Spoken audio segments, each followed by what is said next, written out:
6 o'clock, so we're going to call to order. Oh, am I on? Yes, we're good. And then I'm sorry. Oh, call the meeting to order. It is Wednesday, February 7th, 2024, 6 p.m. at the City Council members and City Council chambers. Good. All right, and then may we stand for the Pledge of Allegiance?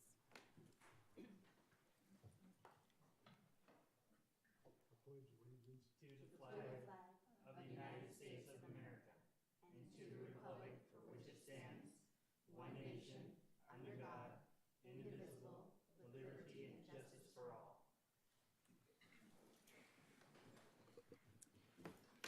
May I have roll call, please? Yes. Felicia Madrid, Here. Judy Borey, Here. Terrell Moore, Here. Frank Shanebeck, Here. D.L. Kine, Here. Cheryl Bigelow, Here. Heather Muller. Here.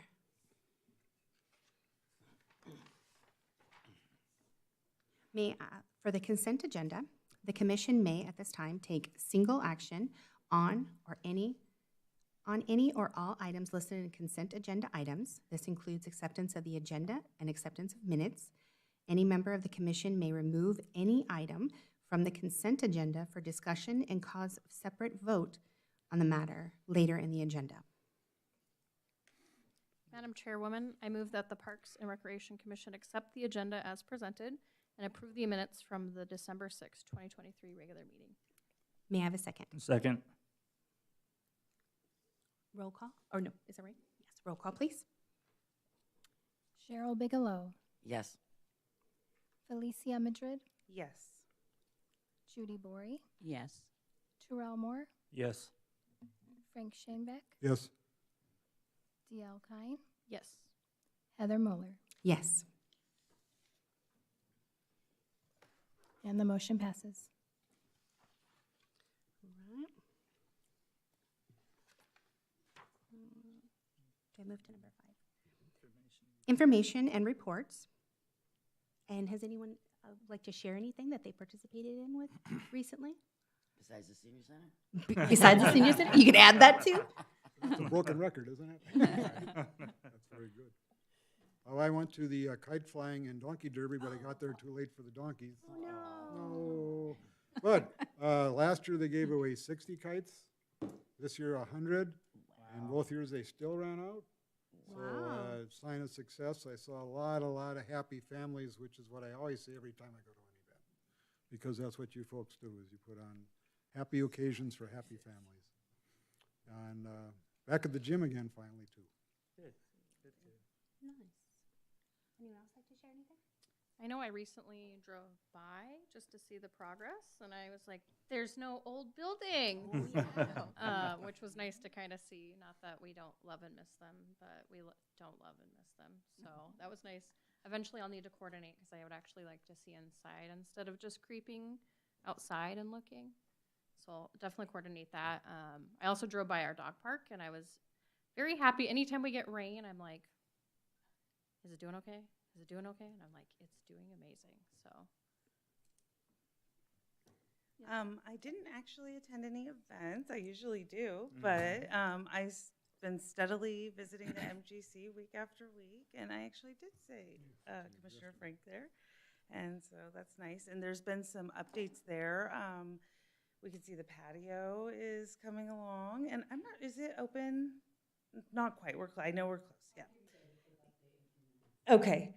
And then we got some new mats and like a new stand, and there's just been some little upgrades that I've been noticing going on there, which is really nice to see because I know that I appreciate it, but so does the community. So. And at the chamber, we have a bulletin board with all the local events on it.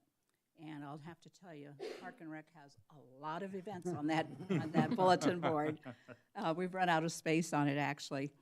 But people are really interested, and they take pictures. If we don't have the flyer there, they'll take a picture with their phone cameras, and so that they have the information for these different events. So, you know, just keep the material coming, you know, because we're just, you know, we're out of it so quickly out, you know, down there. Although I can't remember the name of it, but I do like those videos. I think Jared is doing the video right now. Is that the one? There's a Your Oh. destination is yes. recreation. I love those. Uh-huh. And then when I saw the TikTok of Elliot, cracks me up. I love those. I love them.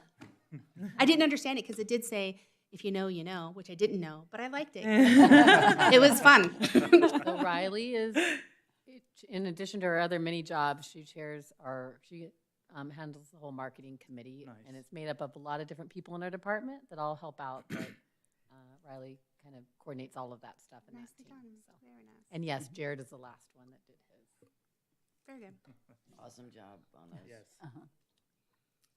All right, so it looks like we're going to do the staff report, the presentation and discussion on projects and opportunities in the parks and other service areas by Dave Butler. I'm actually going to jump in really quickly. okay. Sorry, Heather. No I worries. know that's what we were going to do. I just wanted to share quickly, and then I'll turn it over to Dave. He'll do parks, and then Jamie can we'll do all the recreation stuff. But one of the things that we wanted just to share with you, and you might have, most of you follow it on our Facebook anyways, but last night at the council meeting, Mayor Wilson did present Bryant and just shared with the community that Bryant had just received such a great award from his own professional association, and so he's chosen by all of his peers to receive the award that he did. But I just would encourage you to watch the video and, you know, just of the council meeting last night. I think it's just really important for our community to know what a great leader we have. He's been either the assistant city manager or the city manager for almost all my years here, and he really is a great support to staff, but also just to the community. He's super involved. Definitely works cooperatively with every agency that's out there and tries to be a good steward of taxpayer dollars as well as, you know, what their vision of the community is. So we just wanted to share that with you really quickly in case you missed it. And so I wanted to share that. And then I did want to just give a quick update on the new Parks and Rec admin office and storage. So this week sometime, the front door will start opening. It will be open to anybody to come during our Monday through Friday timeframe.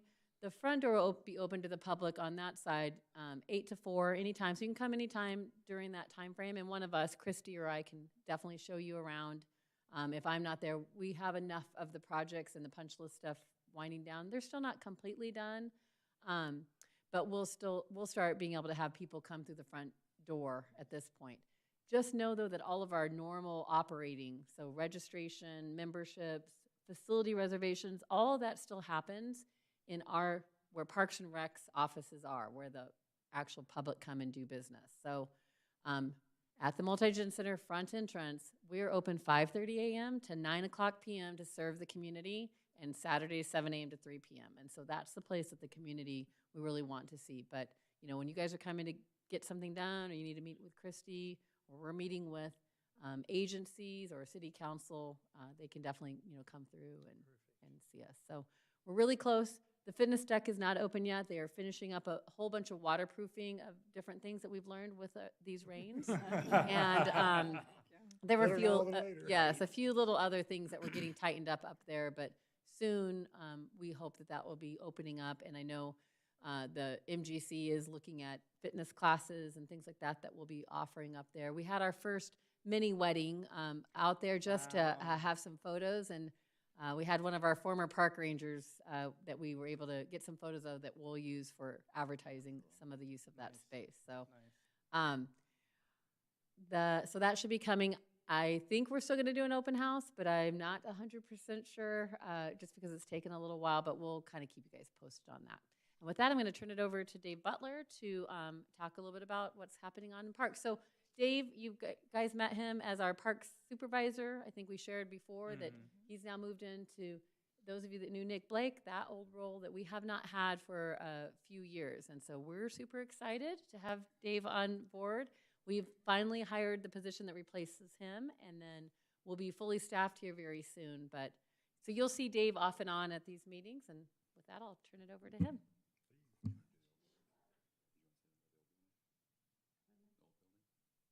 Yeah, and back on the Parks and Rec and admin, the demo of the old buildings. So that's been kind of hit or miss based on weather and rain, but all of that came down last Thursday. It happened way faster than we thought it was going to, but we do have some good video footage.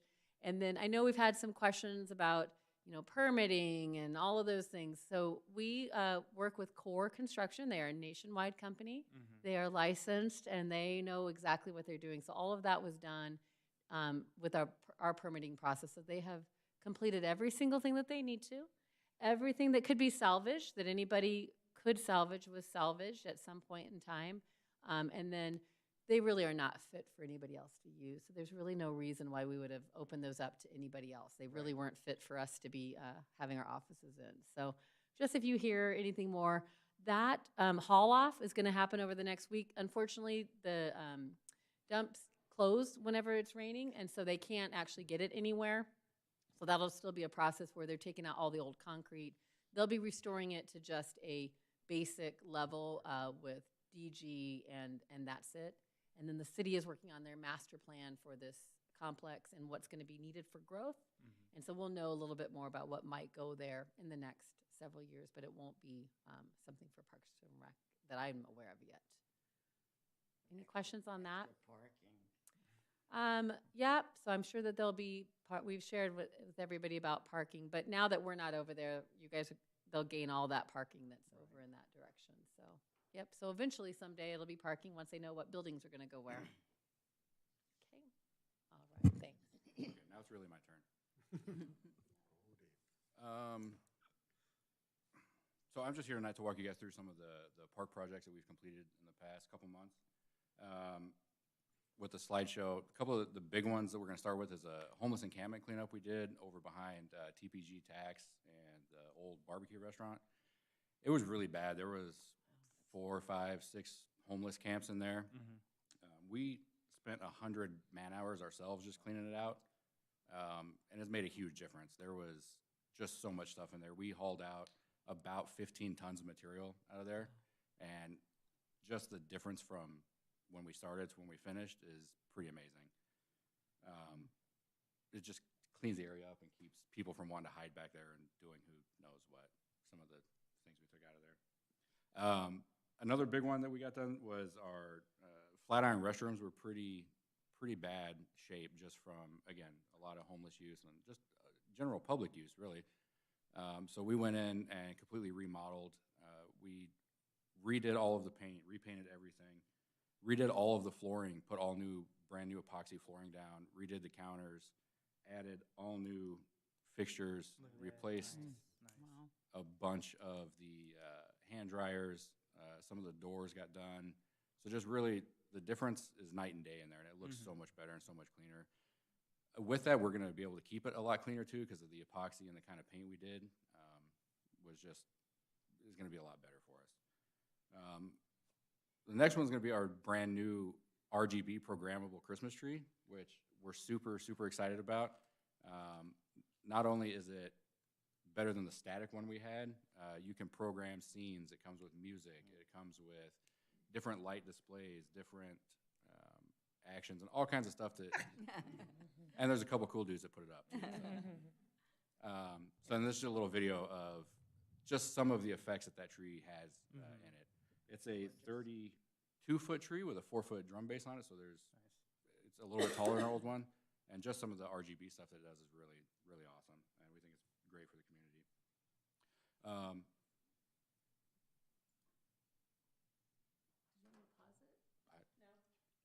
You're in charge. I think you did. The next big one, probably the biggest one, is the relight of Prospector Park Fields 1 and 2. So everything we had out there was all 1,000-watt metal halide, and we converted all of that to Musco LED, all shielded lighting. So not only is it a lot brighter and cleaner light, there's not any spill over into the surrounding area. So you don't get, you're not driving by and get blinded by big field lights, which was a huge project. We did all of Fields 1 and 2 and all new poles. So it wasn't just lights on top. All new poles got put in. Redid a ton of pavers on the lower section of the fields out there from where we just damaged stuff in the process of putting new poles in. We broke a lot of things and had to fix them. So, and then the last one was just the Veterans Memorial sign is finally complete and put in. Last thing we're waiting on, we ordered some granite, or not, it's glass that we have in the Flatiron, I think, water area, and then also at the dog park sign. So that that little black area there is going to get filled with the same glass. You know, it's the same sign, same design as the dog park, just a different color palette, just to kind of differentiate a little bit. It's really nice, you know, you drive by there and that really catches your eye. It does. It really stands out. It really looks nice. Some of the big stuff we have coming up for the next couple months is we're right in the middle of removing the skate park fence. That's 20-some years old now and is more rust than fence at this point. So we're taking all that out and we're putting in 60 feet of seat wall in a few different spaces. They've actually got all the fence down, but we don't have the seat walls in yet, so we're not quite done on that. We're in the process of bidding out replacing the turf around the competition pool and the volleyball with artificial. So hopefully we'll get bids back on that and be able to get that done before we open the pool for the season. And then the last big project we have coming up is the replacement of the flooring in the MGC, which is contracts are signed. We're just waiting on a few samples, and then we will start that once we get samples and colors chosen. So hopefully in the next 30 days, but we'll see. Everything is really slow in construction right now, so there might be a little bit of a delay on that. Dave, the flooring where, upstairs or? Downstairs, everything except for the gym and aerobics room. Most of the linoleum throughout the lobby is being replaced, and then in the kids' club is being replaced. So that, or not kids' No, club, not the kids' teen club. room, the game room. So it is everything except for kids club and the gym and aerobic room is being replaced, yes? Not the art room. Multi-purpose room is part of it too. Yeah, the And multi-purpose no room. art rooms, yes. Yes. Got it. About half. Let's go with that. Between the three of us, we can tell you. And it probably still won't be right. Yeah. So not the gym floor upstairs either. It's No. that linoleum. Okay, Just downstairs. got it. For the skate park, it sounded like you said seawall or see something? Seat wall, so the concrete benches we have at Flatiron, something similar to that. So there's seating along what would have been the perimeter where the fence was. Okay. Sorry, I just heard the letter C. I'm like, what does that stand for? I don't know what that means. Okay. It kind of looks like a C. All right, I'll take it. So will there no longer be fencing around the skate park? No fencing. All the Okay. fencing is out. Okay, good to And know. then just for your guys' information, so we've talked extensively with our park rangers and making it more AD accessible. There's a lot of things that were done 20 years ago that, we thought was important to keep certain, keeping it really locked down and all of that. And just in talking with our risk management team, with our park rangers, we're gonna try this out. And we think just having it more open, parents will be able to be with their kids a little bit more. It will cause some challenges, I'm sure, with, now people can bring things in.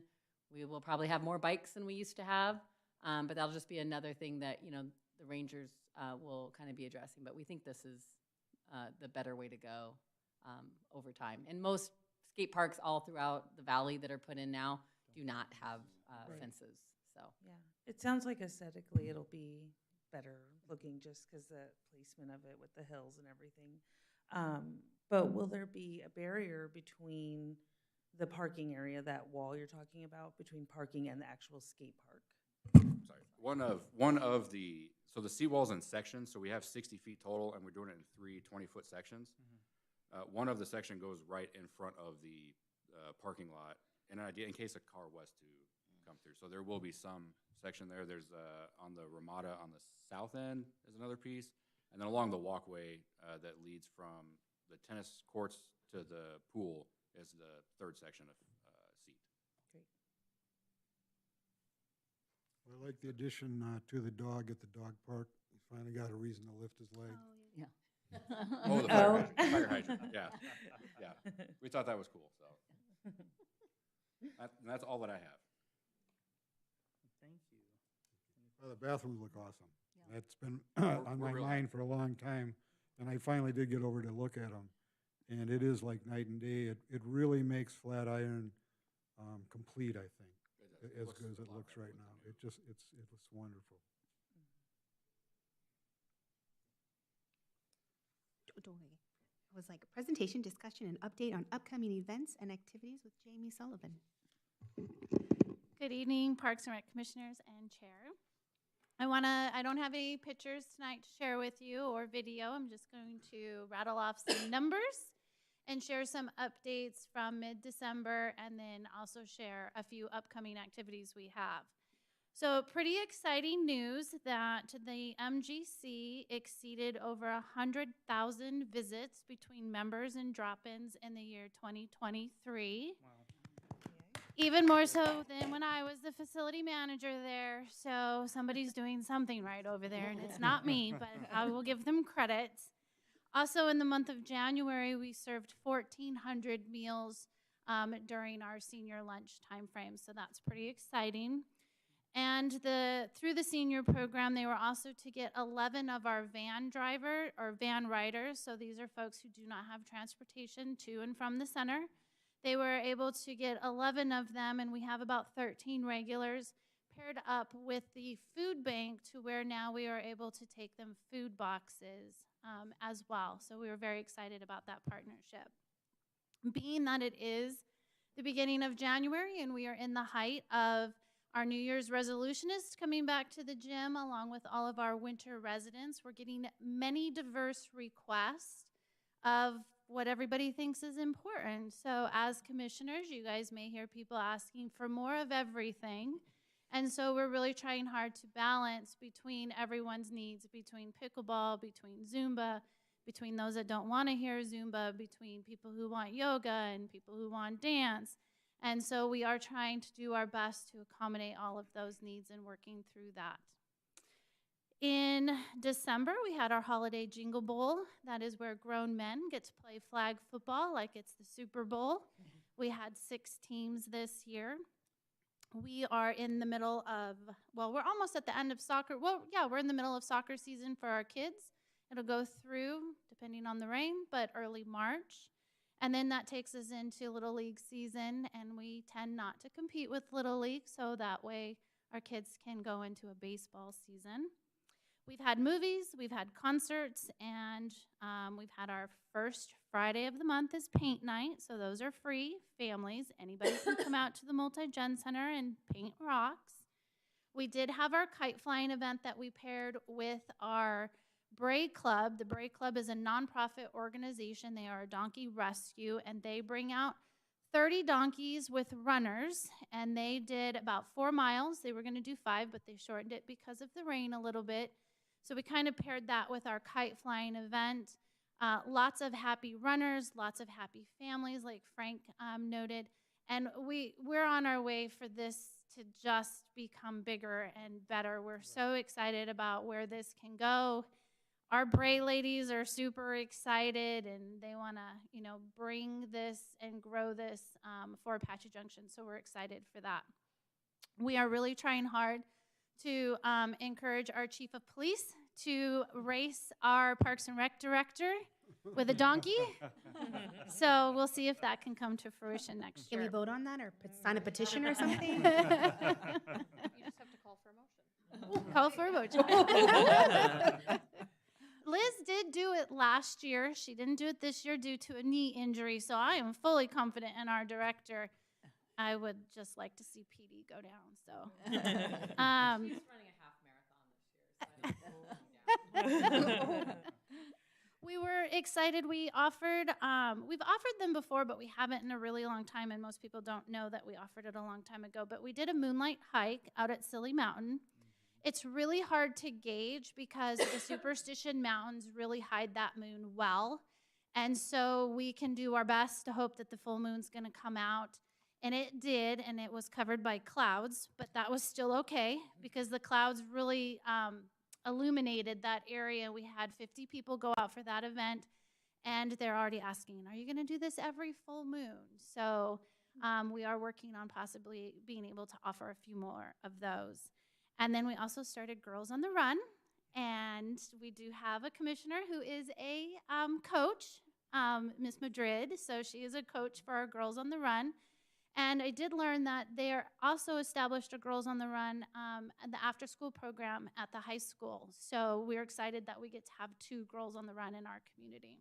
Yes, I did forget to mention that we started Girls on the Run, and it's such an amazing program, so.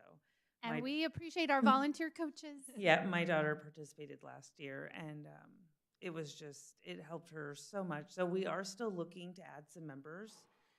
So if anyone knows any girls 3rd through 5th grade, please send them our way. We'll get them hooked up. Yep. So we are in our busy season.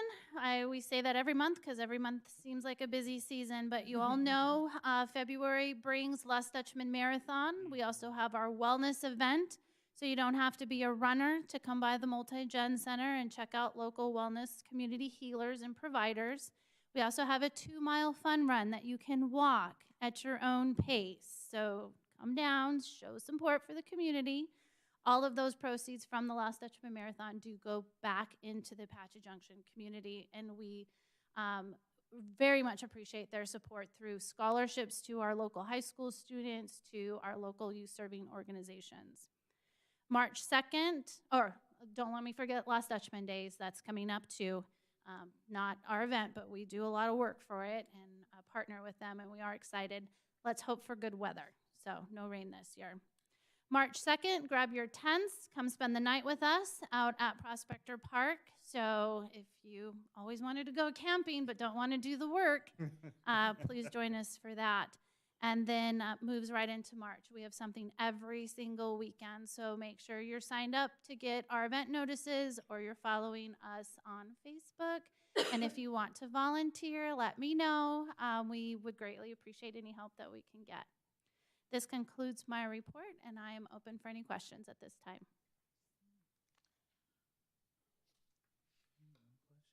No? Thank you. Thank you. All right, so do we have old business? Presentation and discussion on Rodeo Grounds Master Plan by J2, Engineering and Design. So, before we let J2 up here, we're going to give you some history on the rodeo grounds. Love it. So way back in 1986, the city took over the BLM lease with a recreation and public purpose lease for the rodeo grounds and Prospector Park. That only allowed nonprofit activities and events on the entire lease. And then just last year, 2023, is when we finalized the purchase of the 20 acres of just the rodeo grounds carved out from those 2 leases. As we get to some maps, you'll see it's just kind of a little square or rectangle of 20 acres, which also then kicked off the update to the master plan that was originally started back in 2006. So if you look, the minty green is the Prospector Park lease, and then that little lime green rectangle in the corner is the 20 acres that was purchased last year. In 2006, the original master plan was adopted. October 6th is when we had the initial celebration and rodeo ground, what do we call it? The welcome key changing ceremony, where we took input from public and stakeholders that were there for design and things like that. November 14th, we had our first stakeholders meeting where we invited all of the groups that currently program events out there and use the facility on a regular basis. So Lost Dutchman Days, Goldfield Ghost Riders, all of our equestrian groups, the tractor show folks. There's probably 30 or 40 different folks at that meeting and gave input on what they would like to see added to the design of the rodeo grounds moving forward. After that, staff met with J2 several times to go over some of those ideas and put it all together in the concept that we've all seen tonight, and Kurt will walk you through here in just a little bit. This is just a view of what we have out there right now. So compared to the pretty pictures we have outside, it's pretty primitive. Yeah. And the one thing that we really want to remind everyone of is that everything that we have on the concept board tonight is just conceptual. Nothing is set in stone, nothing is designed, nothing has to go right where it is. And that even goes down to, does this gate make sense in this spot, or does this fence make sense over here? It's just to give everyone an idea of the train of thought and what we're thinking we need out there, and just to visualize the overall design of the entire facility. With that, I'm going to turn it over to Kurt Monti from J2 Design. As Kurt's coming up, Kurt has also been working with us on several projects. He helped on design Flatiron Park. He did the dog park with us. He's worked on several smaller things like some drainage at SSP, the tennis court overlay at SSP, the sidewalk at Prospector Park, the tennis courts at Prospector Park. Any kind of projects we've done, we've probably had something to do with Kurt and J2. So with that, I'll let Kurt take it over. Thank you for having us here tonight, and we'll just kind of do a quick walkthrough. I know a lot of you were talking to Liz and Dave and some of the other folks about the equestrian center, so we'll just kind of go through. And like Dave mentioned, this is really conceptual. There's things that can move around. It's not set in stone where the corners are, or where the ramadas and everything's sitting. But this is what we wanted to see from the stakeholders, and what we heard from the input from them and city staff also. And to see how we can lay this out in the 20 acres. Does it all fit? That's what we're kind of trying to find out, is how does this all fit? It's kind of like taking a puzzle and putting it all together, and it's like, does this piece fit here? Does this piece fit there? So this is a concept of melding two together that we had from the stakeholders and with the city. Oh, is it not on? Thank you. Oh, okay. Oh, there we go. Okay. Not very good with these microphones. So this is the combination of the two concepts that we had and that we went through with the stakeholders and also with city staff. So I'll kind of walk you through these a little bit. You're definitely aware of the site, on Lost Dutchman and Tomahawk in the northwest corner there. So I'll get my cursor here. So just to kind of start off here, off of Tomahawk, we're looking at how we're going to park this and how we're going to get spectators in the best way. So some of it is, whoops, didn't want to do that, apologize. There we go, there's the cursor. Coming up Tomahawk and then bringing people into the parking lot from the top edge along this kind of spine here. And then, just kind of coming in and being able to park a lot of this. We know you have a lot of large events. This is approximately 1,500 spaces in here, so that's quite a bit of spots there for that. And then we also have an overflow of parking here at 456. So one of the other things that is going on out there too is that you saw on some of the boards is the archery. They're out there, so we wanted to have a space for them. And they were in the original 20-acre site, but they were, I think, accommodated out to this area here in the other parking lot out here. So they're set up out here. This can also be, it's a nice flat open area, so that's good for them to have, that they can, practice out in that area. But then it's also utilized for parking in this area when it's not used. So it's kind of a dual use out in that area.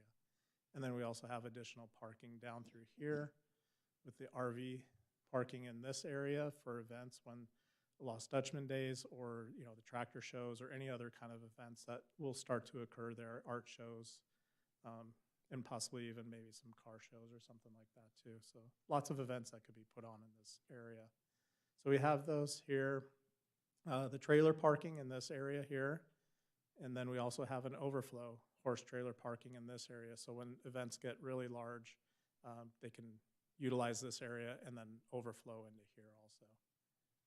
And then just kind of moving around, coming in, there's the existing kind of warm-up arena here. So we kind of set that in there. The rodeo groups and equestrians mentioned that was a good location for them. It's near their trailers.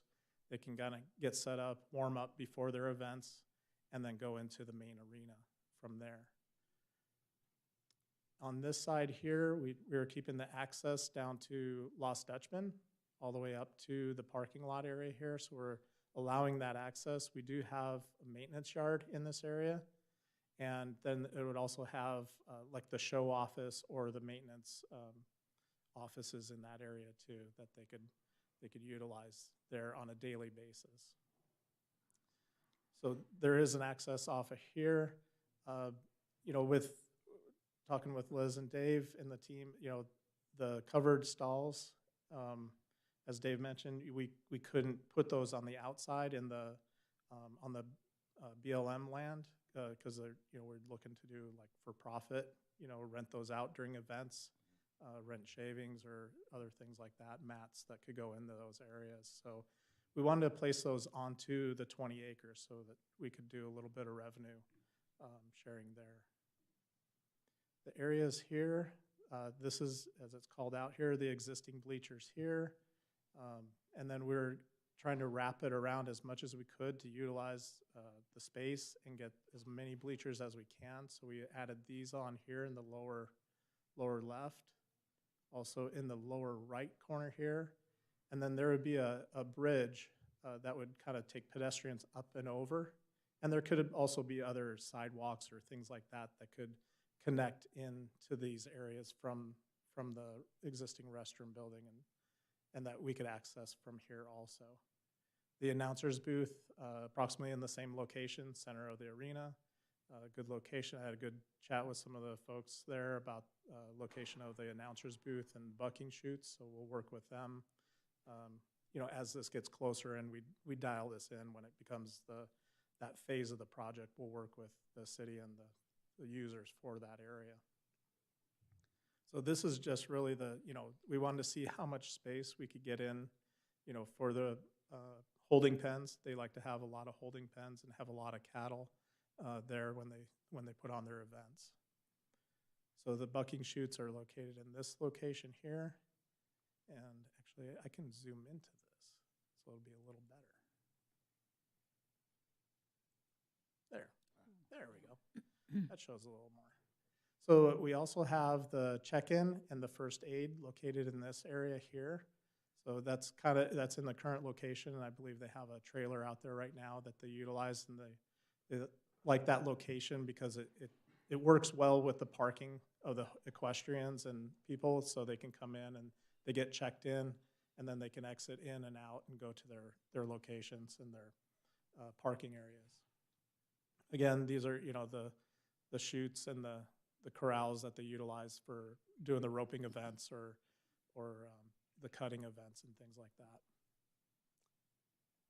And then around the outside here, we have, you know, the sidewalks that are coming up into those areas, making those ADA accessible. And then also these, it's kind of a faint box here, but we place those. Those are 10 by 10 tents. So those would be tents for vendors to set up.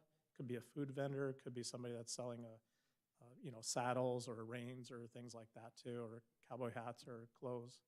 So they could, you know, set up in there. And then that's also a good layout for any other kind of events that the city would like to put on too. You know, similar to the Arts Festival in Tempe, how they set up their tents along Mill Avenue. This could kind of be that Rodeo Avenue that would go north, you know, east-west there.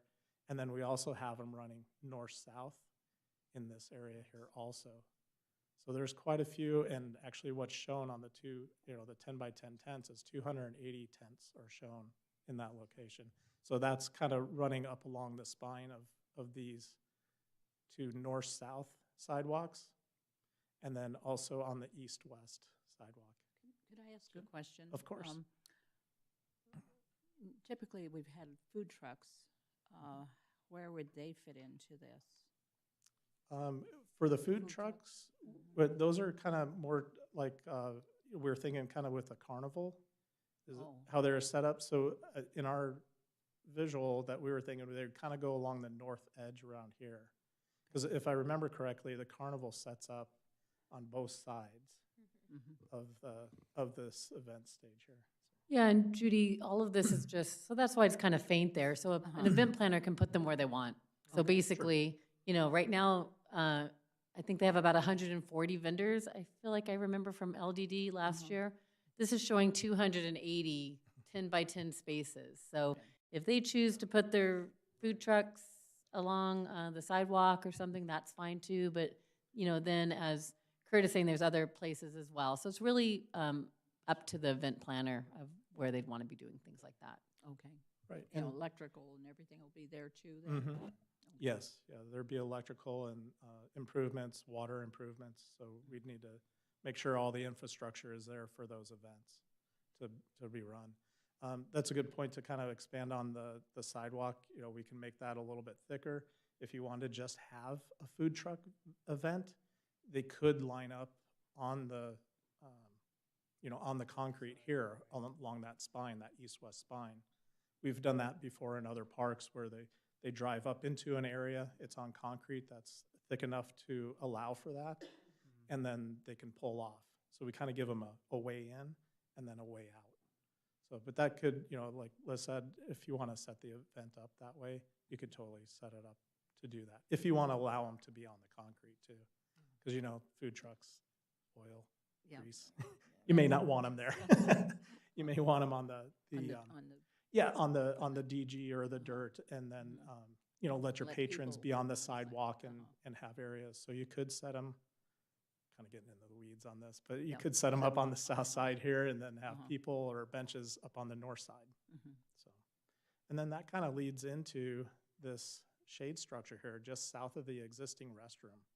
This is a large 40 by 94 structure. Now, again, conceptual, but that's what we could fit in there. Very similar to the size, I believe, that you have now. But that would be themed, and all this, we were talking earlier, we'd want to theme that. Theming is kind of taking from what you have in the surrounding area and making it a theme that you could see throughout. So taking some of the aspect from the existing restroom, some of the looks of that, the river rock and things. Sorry, excuse me. Losing my voice. So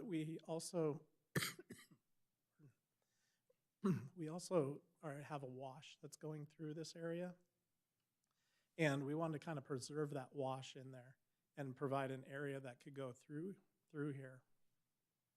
So I got my water right here. Yeah, sorry. I'll just take a quick break.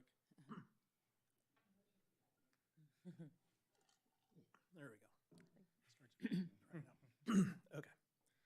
So coming off of the restroom and the shade structure here, we have a major entry right through here along this spine. So we'd have an overhead entry that would, again, go along with the theme of the area. And then these here are ADA parking stalls up against the fence. And those would be made of concrete. So that'll be a hard surface that's better, access for everybody to go around and to utilize. So we kind of broke it up into the two spaces. We have kind of the west side, 62, and then we have 20, or that's total 62 along that edge of ADA. But we did break them up on east-west, so we could, that could be part of the phase. We could do the west side or we could do the east side first, but we still have ADA stalls there. We also have these areas here along the backside for RV hookups in that area. So, during the carnival, people, that are working the carnival, they can, set their RVs up and have hookups there for them. And then on the west or east side here, we have the raised event stage area. You can do a lot of things there. A lot of different ideas. I know on the next image board, we have a couple of ideas. One's from Eastmark, one's from Gilbert. Just ideas, just concepts that we can go through. But you could, run events there. Weddings on there, right, Jamie? So there's lots of things you can do underneath those items. And, is it an open air? Is it a restroom building? What's there that you can utilize for that? Is there a catering room, for if you do put on weddings or other events in that area? And that'll all come once we get to that stage and that phase. We do have, we're out here in the mountains. We do have washes, so we got to accommodate for the washes. So we're trying to accommodate here with a sediment basin before it continues on. Sorry. Thought I was going to make it through. I know. So that kind of walks through the concept here, and then I'll switch back. And then the next, these are the images. We did have the image board out in the hallway there. So this shows some of the ideas that we were thinking of, you know, adding on to the bleachers, the covered bleachers, the announcer's booth up underneath the bleachers. I had a good chat with some of the folks there with the rodeo about location and things like that, along with the bucking chutes. These are the two event spaces that we were looking at. So something similar to that in size. I think those would be good. Event spaces, Gilbert is pretty large. That was at the 4th of July there, and that was a big event. And then some of the other shelters, and like I mentioned, you know, the shade and south of the restroom building, we had these on here. These are kind of flat, large open spaces that are very flexible space. I think the city of Buckeye is using this one. They kind of take all the benches out, and then they have an art show underneath. You know, so they kind of do different things out there. You know, this one was next to the playground, and part of the playground was underneath it. But there's a lot of different things you could do underneath those. And then we would theme those also with, you know, pitched roofs and things like that, just to make it more of a, you know, the theme of the whole area, make it look more like a barn and a rodeo event. We talked about, you know, there's things you can do on the columns to make them concrete, or put the rock on the bottom or something like that, just to kind of theme it all together. These are just some events. You can see how people are setting up tents here on the side, the vendor tents here, and you got the pedestrian walkway through. Here, I'll zoom in because you can kind of see. This is Queen Creek, but you can kind of see the overhead structure right here as you walk in. So that would be kind of something similar that we would think about, you know, just kind of give it that presence and that entrance in. We could, you know, hang a sign up in here or things like that. This one I believe you're fairly familiar with. So, you know, they put on a really good show there and have that packed in, so we'd help, you know, organize some of that. You can see some of the bleachers. It'd be nice to have those covered bleachers. And then these are some of the barns that we were just looking at. These are portable barns. They can be left up permanently, or they can be brought down. And I was talking to a gentleman that utilizes them. He said usually about 3 or 4 people can put them up and take them down in a few hours, and they don't take up a lot of space. When they are down, they're pretty minimized. So those are some of the ideas that we had. We're probably going to take these image boards. We're chatting and, you know, get some more of those theming aspects to it. You know, show some of the, is it a weathered metal roof? Is it the cobblestone down at the bottom of the columns? Things like that. So we're going to expand on this board and create more images, so it'll tell the story a little more on that. So you'll see that coming. So with that, I do I have a will question, take- and it's like curiosity, so if you don't know the answer, it's totally okay. okay. Is there like a math formula or something in regards to how many handicap parkings that you're supposed to have for your venue? Well, yeah, that's tough with a rodeo event and a big event like this. You know, typically in parking lots or in subdivision or commercial areas, it's usually 25 to 1. So 25 parking spaces, you need to have 1 handicap. I mean, it looks is good kind of to where, me, yeah. But I was just curious, and once it got stuck in my brain, I was like, if you don't know the answer, it's okay. No, it's something similar to that. Each city and town are a little bit different in their zoning court ordinances and things like that. So, but we would check with the city's ordinance and get as many in as we can. 'Cause, yeah, that's good. Yeah, and also just depending on the event. So because so many different things can happen there, it also has a lot to do with how many people are going to come to an activity. So at Lost Dutchman Days, they actually use that whole area that they've identified as handicap parking, and then the next 4 to 6 stalls of every row is handicap, and that's just kind of done on the fly with signage and things like that. So we definitely would be looking at that, you know, event by event, and kind of what's utilized in the space in this kind of a setting. So Next steps is you. So do you have any other questions for Kurt? Go ahead, Frank. The flooding and drainage, you seem to have that under control. You feel comfortable with what you have there, as crazy as weather gets around here? We do. That is always a concern for us. It's always one of my biggest concerns. So at J2, we do have a drainage engineer, and a department that would look into that And have we looked into increasing our Wi-Fi there? Is that part of this at all? I understand there's a communications void out there, vacuum. Yeah, I think bringing in those types of utilities, yeah, definitely, along with the water and, I don't know, sewer, if we can get that. Most of the things out there right now are on septic. The restroom building's on septic, so. Speaking of that restroom, is that going to be, that one building, you think, is that going to be enough to handle the additional capacity as we expand? I believe, no, probably not. We'd need to either expand that building or, the community or the events would need to bring in Would we want the to build- portables. Yeah, that's what I was wondering, if we're going to go to portable for a while, or, I'm thinking if we look at having to, because the seating capacity, the grandstand's going to go up by at least 100%.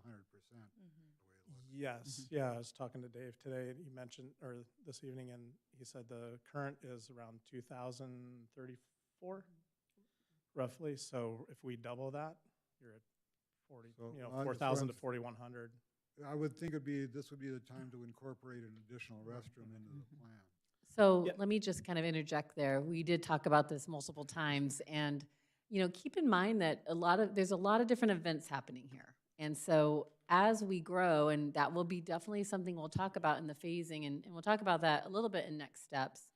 But right now we wouldn't put in a $500,000 building for 2 or 3 times a year to have an event. We definitely would be bringing in porta-johns just like we do now. So the restrooms that we have existing are sufficient for, I would say, almost every event we have out there, and we have a lot of events and activities going on.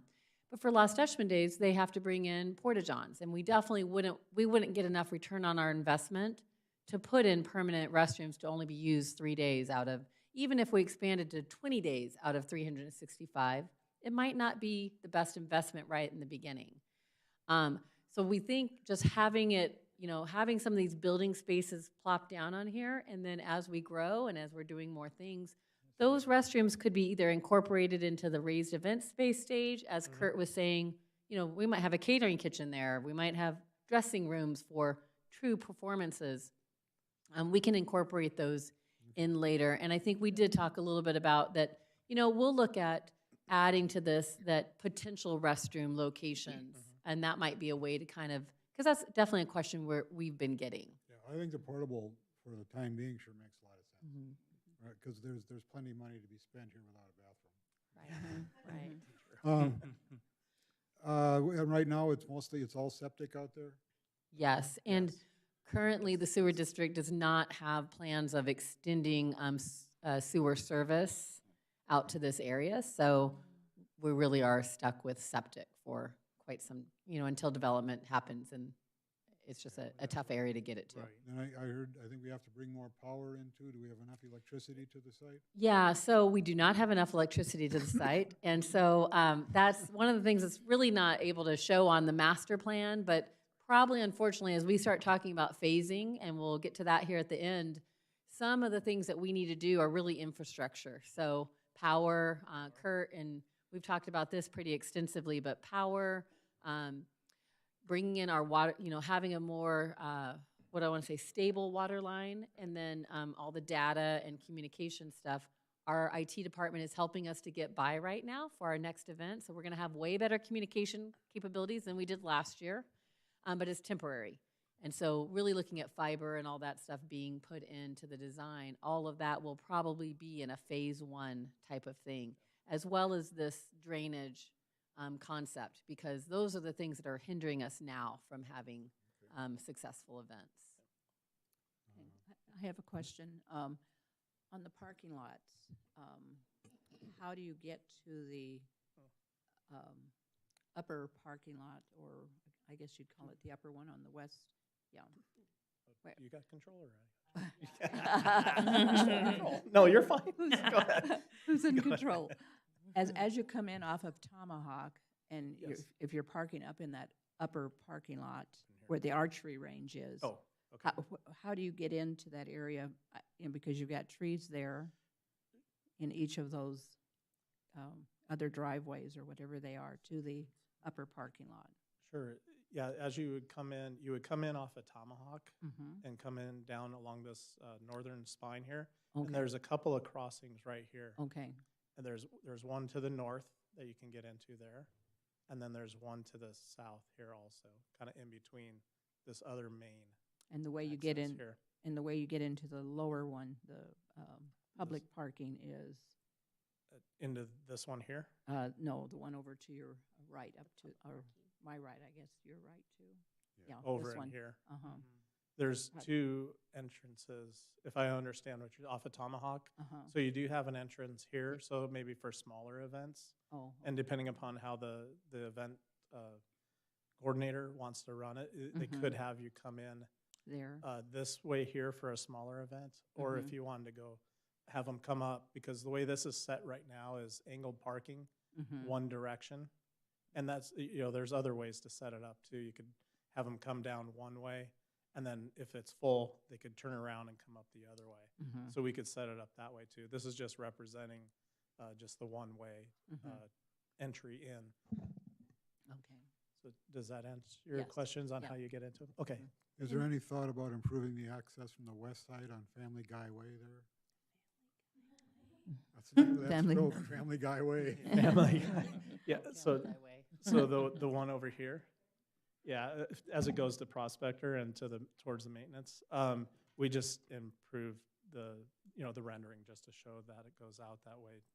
I don't believe that was in the master plan to do, so. So that road from Prospector is about a mile long. Yeah. So if we were gonna improve that, and then every single car that would come that way would have to go all the way through Prospector and then down a mile-long road to get into, it just doesn't really make a ton of sense to bring them in that way. The best way is bringing them here off Tomahawk. So I had some questions.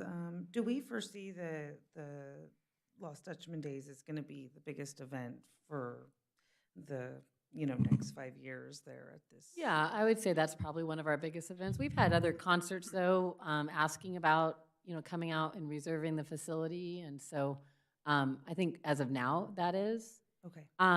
And also just kind of keep in mind at any event space, so shuttle parking, we're going to be experimenting with that a little bit this year for Lost Dutchman Days.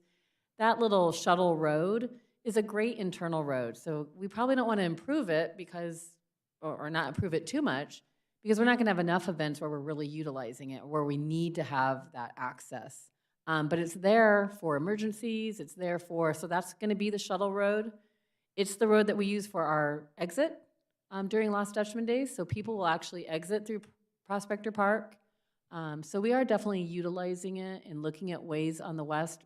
Lost Dutchman is just challenging anyway, so no matter what we do west of Tomahawk, they still got to get on Lost Dutchman at some point, and that's really where it's really congested because there's no way to go from there. So we think that some of these improvements are definitely going to help, but continuing to use concepts like shuttles and Prospector Park and that access will help a lot. Got it. And the sidewalks you have here, are these actual sidewalks we're seeing, or is this like graded walkways? No, the gray would be a sidewalk. Okay, Going through and what would be the width that you're looking at there for like the vendor and the main walkway in? Yeah, I'll zoom into that area so we can see it a little better. Okay. There we go. So this walkway is a question, what's the width of that? Yeah, one? what are you considering there? That's probably about a 16-foot width. Okay, So, a typical drive lane is 11 or 12 foot. So it's wider than a standard drive lane. okay. So you could definitely drive, a truck Got down it. through that area. Yeah, I'm just thinking about the heavy traffic for the big event where, Mhm. foot traffic, where we have lots of people coming and going, and especially on rodeo days when they're filtering in through that main entrance there on the south. So on the south side here, yeah, that one does kind of pinch down to probably a 10-foot sidewalk. But, we could make that a little bit larger in that area too, to accommodate for, back and forth travel through there. Okay. And just kind of keep note too, those skinny ones that you're seeing, those are actually existing right now. Yes. So Correct. they are serving a good purpose right now for a majority of the time. So it gives you an idea of what the difference is too of those. Got it. Yeah, just considering like, thinking I do attend the rodeo, and so I've been there when, it lets out and, people are polite, but those sidewalks do serve. I do see people kind of veering off, but I just wondered as, there's going to be in that vendor area, rodeo traffic, and as well as the vendors that are going to be, people utilizing the vendors. Right, that's why we were trying to, we thought that a 16-foot would be a good, if it is a food vendor or if it's a merchandise vendor, 16-foot allows for a little bit of stacking, so if somebody's there to order food, Yeah. they can do that and people can still kind of walk behind them or walk around them in the area. Yes. And then, we did max out the tents, side by side by side. They may not need to set them up that close together. Maybe they could open up one area, like you were saying, to allow access out when the event ends. That maybe this access north-south right here could stay open, and people could filter out through that way too. Just to kind of set it up that way. Yeah, to minimize, chaos in those really heavy traffic. Right, because everybody else would come down this spine out here or other exits and then filter all the way down through there, and then that would be a congested area there. So, Yeah, I know. Yeah, if they had currently- open areas in this area, that would work also. Right, and I know currently we have an exit for, well, it's an ADA entrance only on the east side. And then, but when the rodeo's over, I know that is also utilized as an exit. Yeah. So I was just, just kind of seeing what improvements get made there too. And with the added seating, how that's really going to be accommodated to make sure the flow of people continues to be safe and, That's something we'll need to look at when we get into that detail aspect of it, is the entrance and exit, because there are fire laws for that. So you got to have certain exits in and out. So we would consult with a bleacher company or even an architectural firm to make sure that we're meeting those goals, like you just mentioned, that if there's something that needs to be evacuated quickly, it can be evacuated quickly. Do you plan on visiting during Lost Dutchman Days this year to kind of maybe get an idea? I'm actually going to be in town, so yeah. I was hoping to come. I was talking to some of the people that run the event, and they mentioned, coming maybe like Friday or Sunday. That would be great. They said Saturday is crazy. Yeah. I think that'd be Which great. I want to see, yeah. Because that is a big event, and I think it'd be a great way for you to see kind of just what the current and what has been going on. Yeah, I have in the past. It's been quite a few years since I've been now, so. Okay, great. We'll waive your admission fee. Oh, well. We can't. Do I see Liz for that? I was gonna say, Wow, I didn't know we could do that. Do I get the VIP from you? No. Yeah, I think that's a personal promise. I was just trying to think of it. That's fine. I appreciate that. Thank you. I did have some more questions. So, is there going to be improvements for drainage for the arena?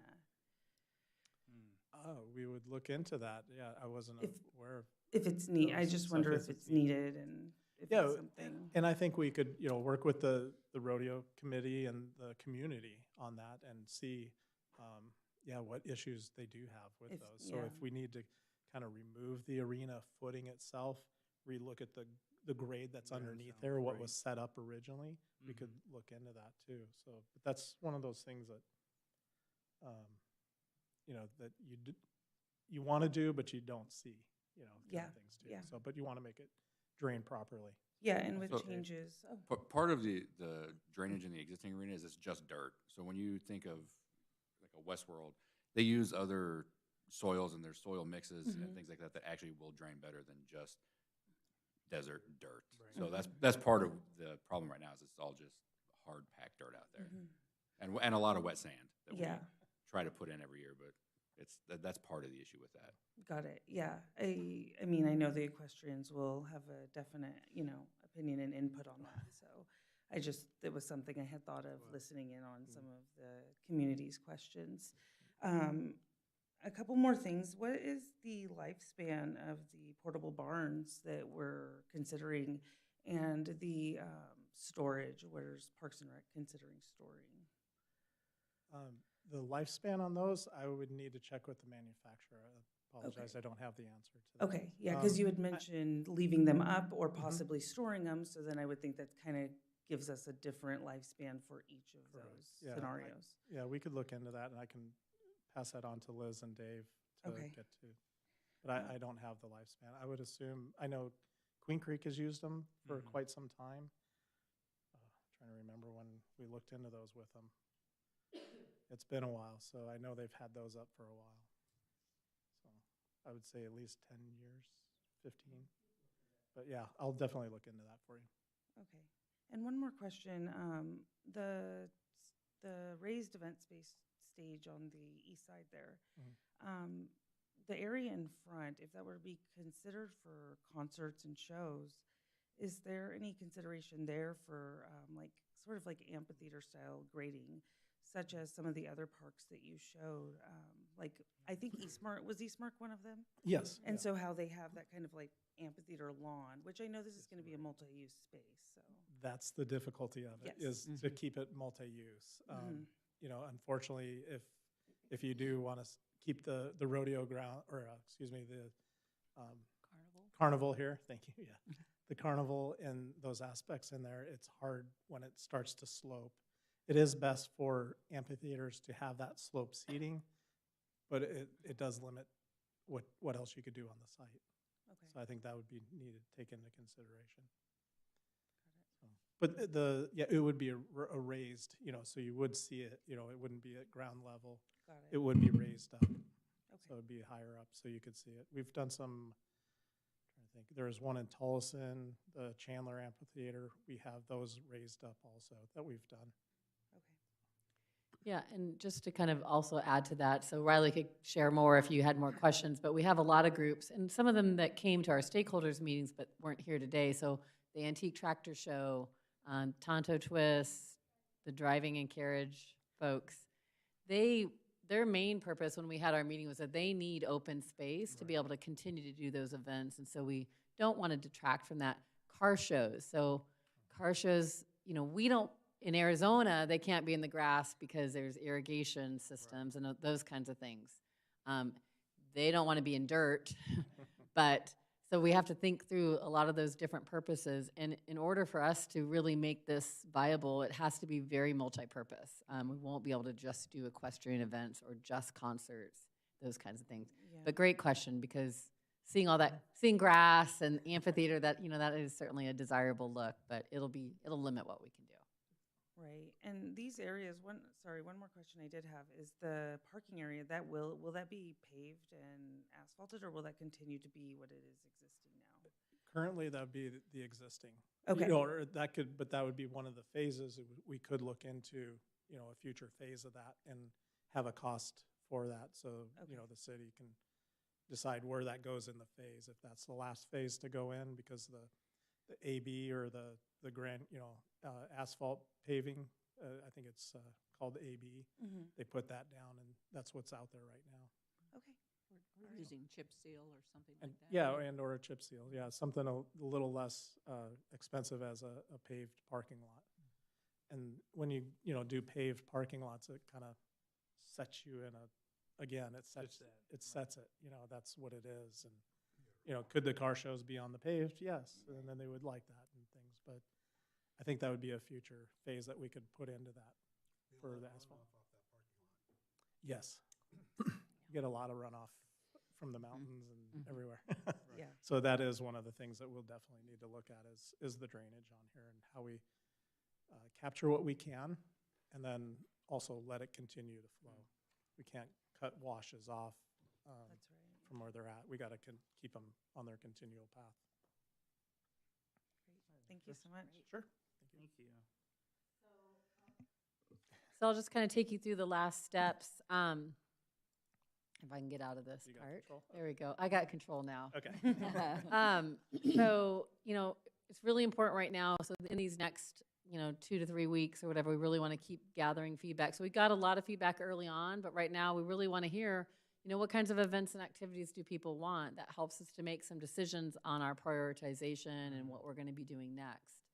A lot of our stakeholder groups, you know, they have a lot of ideas and a lot of things about where things will fit and what, you know, their thoughts are. And so this is kind of the first chance everybody's had to look at it on paper and then to start to ask questions and move things around. So we'll continue to gather a little bit of feedback. We met with our council members, as Dave said, last week and got some notes from them at that time.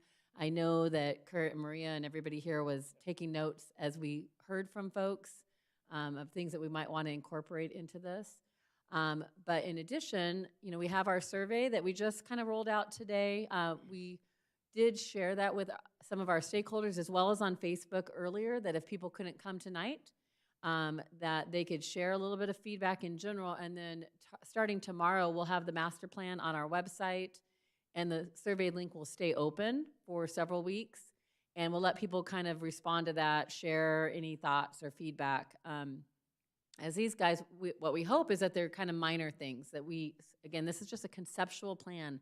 We're not talking about the details of every single item. So we hope that the things we're hearing is just maybe moving a couple things around a little bit, adding a little bit more detail to the descriptions, you know, like making sure that we mention that at some point we might need restrooms. The parking lot, you know, right now we would consider to keep it primitive in the early phases, but as Kurt said, that'll be a piece that they'll be working on estimating and looking to see what would that cost when we are ready to do it. So right now, we'll be continuing to gather that feedback. Kurt and his team will go back and they'll start finalizing some of the things that they heard, talking with Dave and us about, you know, what do we want that to change or to look like. And then he's also been working on estimating. So estimating the things that are already in place. And we'll start based on the feedback we're getting, prioritizing. So right now, I just mentioned to you earlier that a lot of the infrastructure is kind of phase one, no matter what. We need a lot of those things to happen immediately. They're not so exciting. You know, nobody can really see it. Nobody else that's coming out there is going to notice. And so, you know, are there other things that we can pair with that? Like that shade structure that's near the Ramada. Right now, we have a portable tent that's only up for about 2 events a year. And everybody else would love to have shaded area. So that might be something that every single person can utilize day one. We can have weddings and other events under that day one. So picking out what are some of the things in the first phase that the city has money for, because we haven't looked at money yet, and then putting them into a priority list. So maybe parking is the very last thing. Maybe a restroom is in one of the later phases. The bleachers, you know, until we have a year of bringing in more events and activities, adding those bleachers around the edges might not be a year one, phase one thing, but it's a phase 2 item that is really important. Some of those walkways. So we want our facility to be very ADA accessible. Some of that might be in phase 1, and the stuff out to the big raised event stage might be a phase 2 thing.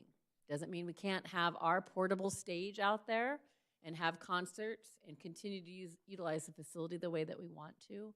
But that'll be kind of, so part 2 there is that as Kurt and his team is finalizing estimates, we'll start talking about what we would recommend as our phasing plan, what things will be prioritized based on the feedback that we're getting. And then the final step of that is once we feel like we have a good handle on that, presenting that to council for discussion and adoption of the final plan. And then everybody keeping in mind that it is a concept. So when we get to, so then let's say that phase 1 is infrastructure and that little covered area, and maybe there's 2 or 3 other things that make it into phase 1 and phase 2. Then that's when we'll start working on actual construction drawings, the digging down into the nitty-gritty of where the wash goes and where a gate is going to get placed and, you know, all those little details. And then we'll be involving our stakeholders again at that point in time. You guys will get to see, you guys will be apprised of some of those steps as we're looking at, you know, what we're doing. And that's kind of the time frame so that you guys kind of have an idea of what we're looking at. Did I miss anything, you guys, that I've said that was going to be part of our plan? Any other final questions for Kurt or for any of our team? For the future, is it possible we get maps to where we could, on paper? Can you say that again? I'm sorry. I Is missed. it possible we could get maps on Are you talking about this Just concept? Yep, so as I said on, after tonight, so tomorrow, this plan will be up on the website, and we can make sure that we email you guys also a version for you. And if you want to, you don't have any way to print it out, you can pick it up, make arrangements with Christy, and she can have some available for you.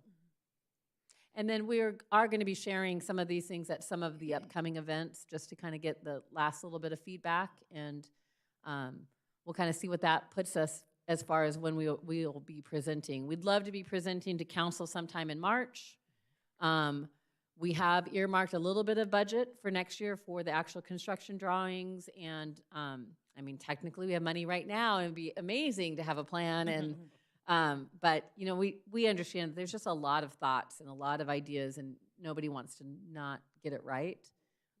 So we'll be working, those things will start getting folded into the budget as we look forward. No other questions? Thank you. Great. Thank you. you. Thank you. Great Very questions. nice. Thank you very much. Yes. All right, looks like we got no new business at this time. Is there a call to public? I see someone, okay, I see someone, but then I can't see their face, so I was like, oh, okay. All right, so call for future agenda items. At this time, Parks and Recreation Commissioners or Parks and Recreation staff members are given the opportunity to suggest topics or topics to be added to the next agenda at our commission meeting. No discussion of the topics right now, just suggestions for our next meeting. Anyone have anything that you would like to have a follow-up on or touch base? Maybe just more on this, I think, you know, on the rodeo.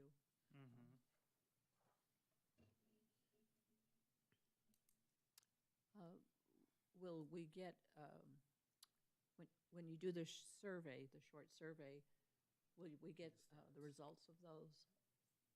Yes, we can definitely bring that back, and also Okay. share with you the results from the earlier survey that we had done. Okay. And can we get a pool update? I know we're getting to that time of year. Before you know it, it'll be here.